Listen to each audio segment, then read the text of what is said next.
Hi everyone, this is Sarah McFarland from Inside Scientific, the online environment for life science webinars, virtual events, interviews, and educational content that helps you do your best work.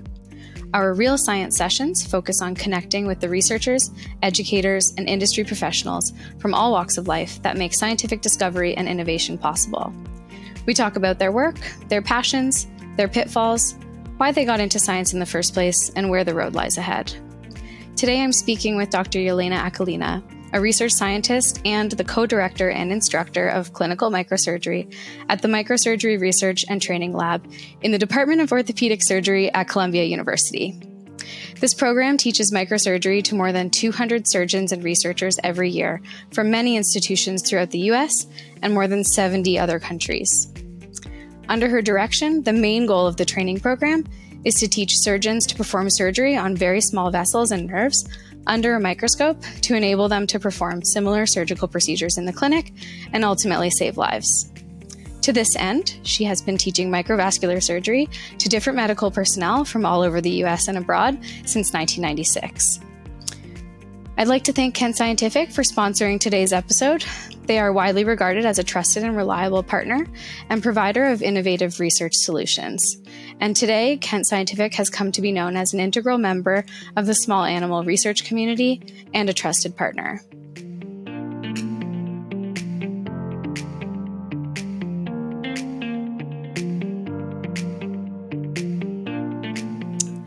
Okay, Yelena, thank you so much for being here with us today and taking the time to chat.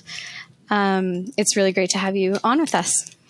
Thank you very much for inviting me. It's an honor and a pleasure to see you again and see everybody else. And it's a pleasure to be here as well. Happy New Year, everybody.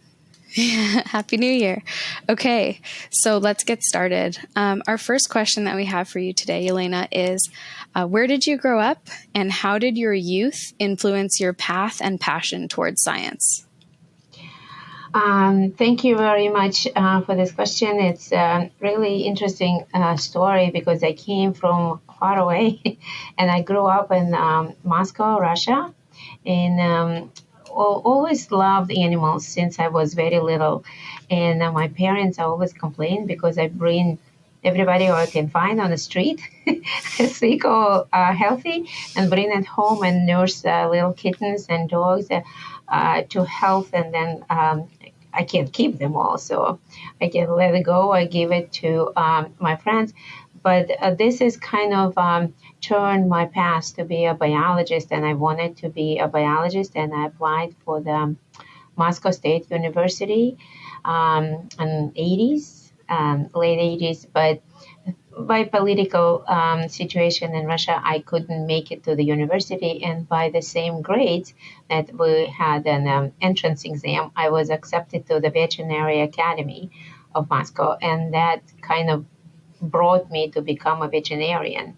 Still apply, to my love to animals and to science, and that's how I become a vet.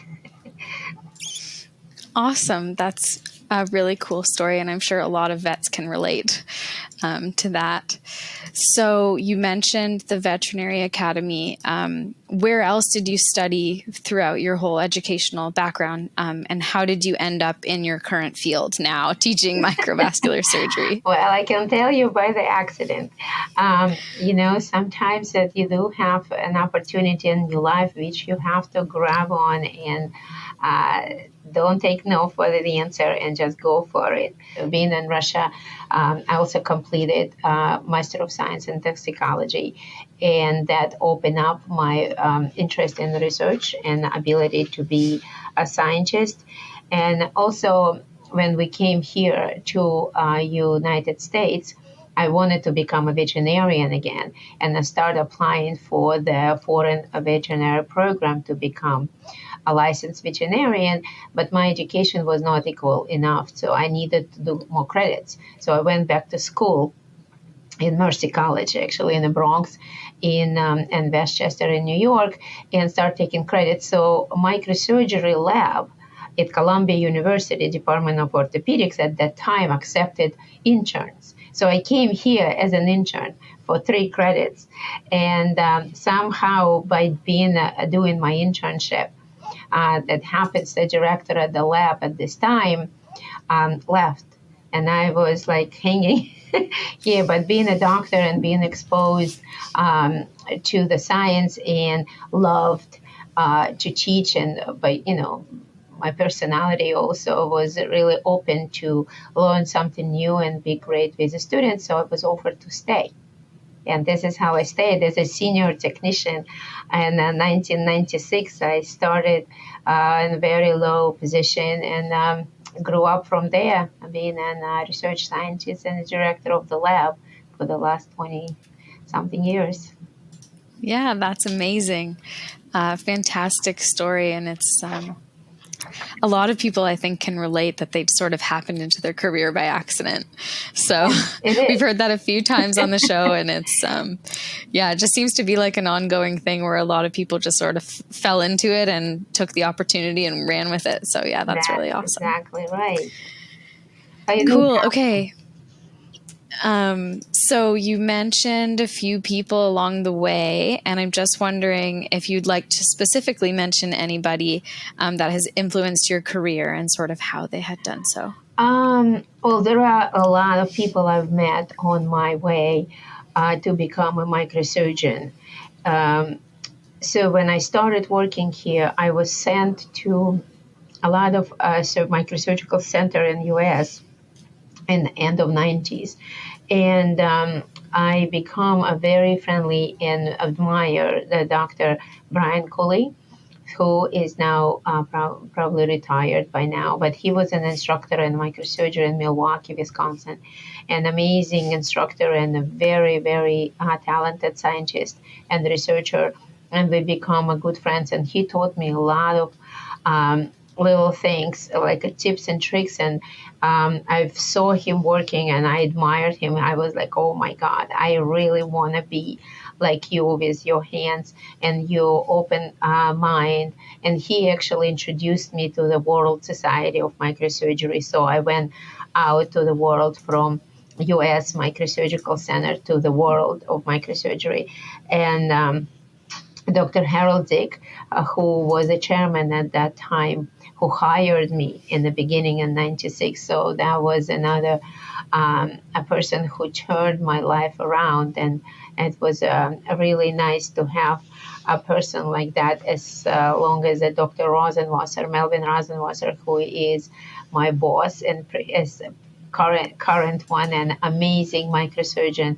So just watching them work and working with them doing research project is really opened up for me more than just clinic, practical instructional microsurgery, also a research world. So, but there's a line of people I can admire, and really many, many to mention, but that's the main one. Awesome. Yeah, a fantastic team to work with, I'm sure. Okay. And so we've talked a lot about microsurgery and rodent microsurgery. So I'm going to get into the nitty gritty on that a little bit. Something that a couple of our listeners have wondered is if you're just starting out with rodent microsurgery and rodent surgery in general, what are some of the most important tools to have at your station? So that's a great arena to talk about it. And thank you for this question, because I do we teach together now the courses that involve researchers and pharmaceutical people. And I did and I do teach on the basic microsurgery to research personnel as well. And that question always comes up. What is it? How do I start? What is it I do? And I'm telling you now, the first and the best idea to have, what are you going to do? So you do have to have a very specific goal in your mind. So you have to know what species you're going to be working with, what project, what procedures you're going to start working on. And the first thing, of course, as a microsurgeon, you have to have a surgical microscope, stereo microscope, no matter what's brand it is, as long as it's a surgical microscope and has the lights coming from above the field. And you have to have good optics, of course. You have to have the instrumentation. And I know there is a quite a few companies who sells microsurgical instruments, and it is very important to have the right tools that you are working with. You also need to have specific tables, specific chairs, the lighting. You have to have sutures that are specifically designed to do micro procedures. And of course, you need, well, anesthesia machine. It again depends what procedures you are doing.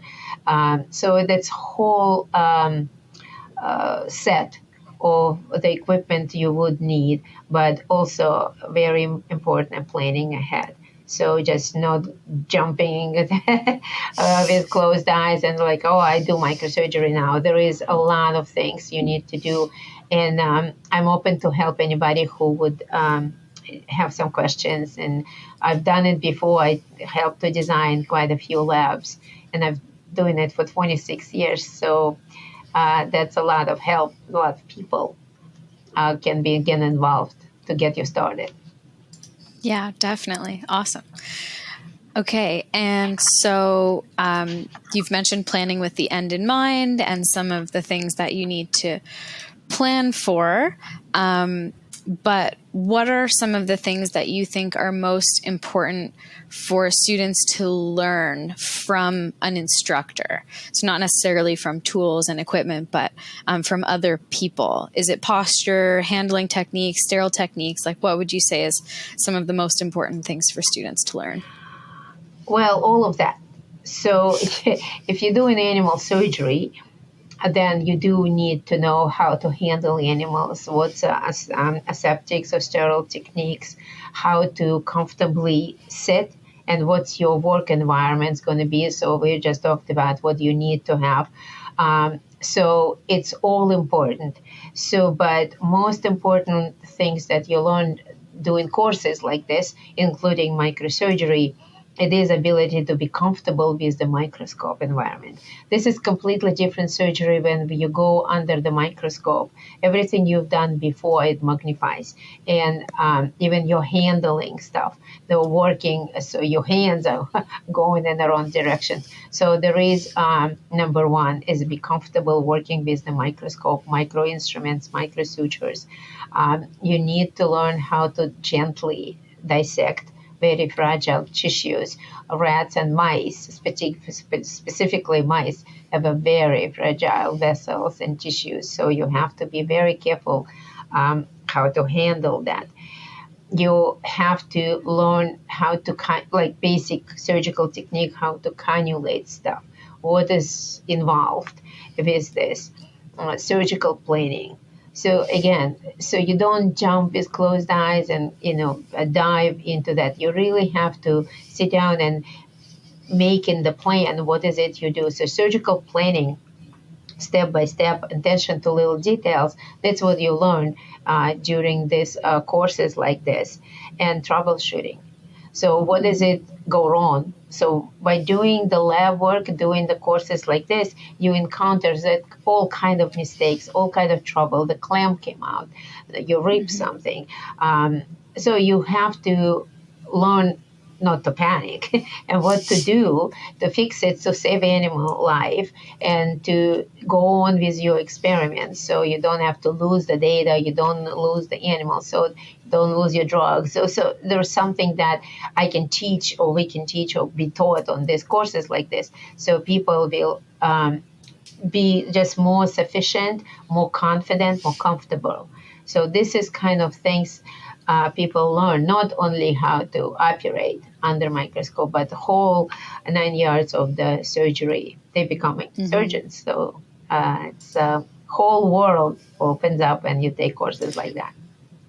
Yeah, definitely. I'll say this. There's very likely very little beginner's luck with microsurgery. So definitely lots of training involved there. Absolutely. Yeah. Well, yes, it's a skill. So you're basically learning the skill. So the more you do it, the better you become.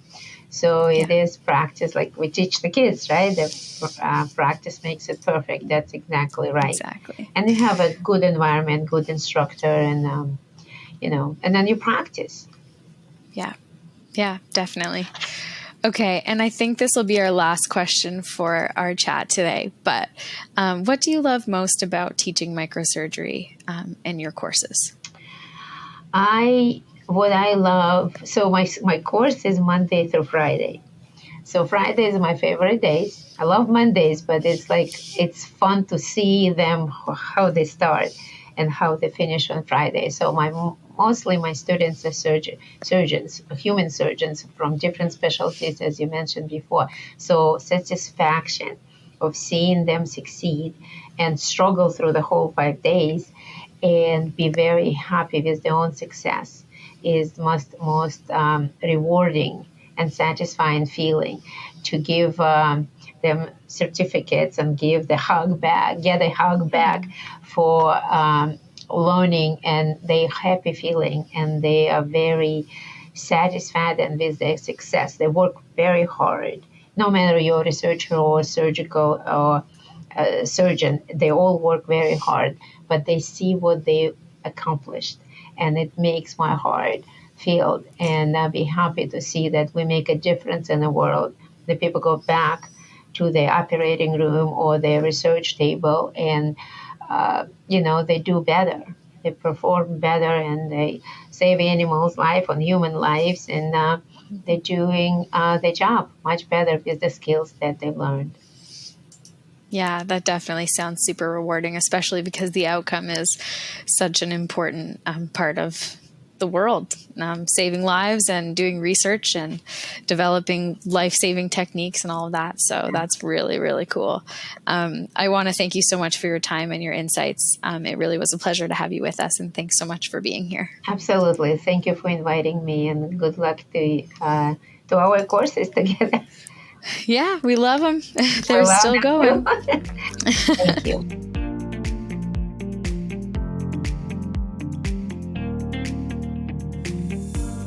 And we hope that you enjoyed this episode of Real Science, and that you'll tune in to future episodes where scientists, just like you, answer questions about their life, their work, and share insights into what it's like to be doing real science. Don't forget to subscribe.